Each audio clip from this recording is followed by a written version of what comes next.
बहुत समय पहले की बात है। पूर्व दिशा में एक दिव्य नगर था, चंपापुर। वहां के सम्राट चंपकेश्वर न्यायप्रिय और धर्मनिष्ठ राजा माने जाते थे। उनकी रानी सुलोचना रूप, मर्यादा और बुद्धि की प्रतिमूर्ति थी। इस युगल की एकमात्र संतान थी राजकुमारी त्रिभुवन सुंदरी। नाम के अनुरूप ही वह कन्या त्रिलोकों में अद्वितीय रूपवती थी। उसका सौंदर्य ऐसा था कि मानो स्वयं सरस्वती और लक्ष्मी ने मिलकर उसे गढ़ा हो। जब वह युवावस्था में पहुंची तो उसका रूप और तेज सबको चमत्कृत करने लगा। राजा और रानी को उसकी चिंता सताने लगी। अब समय आ गया है कि उसका योग्य वर खोजा जाए। चारों दिशाओं में संदेश भेजे गए। राजाओं, राजकुमारों और महापंडितों ने अपनी अपनी चित्र पुस्तिकाएं भिजवाईं, परंतु त्रिभुवन सुंदरी के मुख से एक भी बार हां का शब्द नहीं निकला। राजा बोले, बेटी, कहो तो स्वयंवर रचा दूं।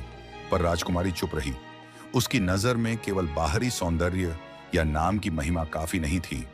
उसे चाहिए था वह जो तीनों गुणों में श्रेष्ठ हो, रूप में तेजस्वी, बल में अपराजेय और ज्ञान में पारंगत।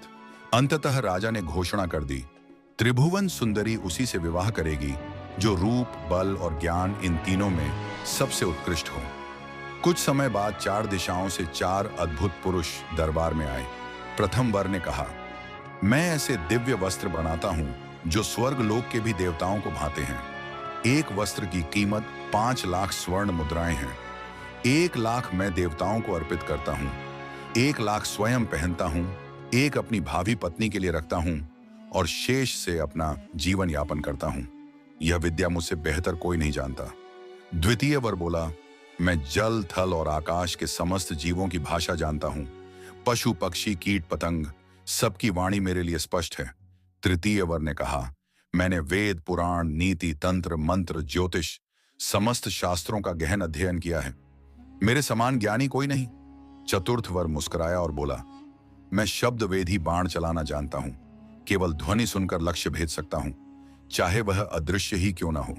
यही मेरा बल है, यही मेरा तप है। चारों रूपवान थे, चारों में तेज था, चारों में कुछ विलक्षण था। राजा असमंजस में पड़ गए। इनमें से किसे मैं अपनी पुत्री के योग्य मानूं? बने रहें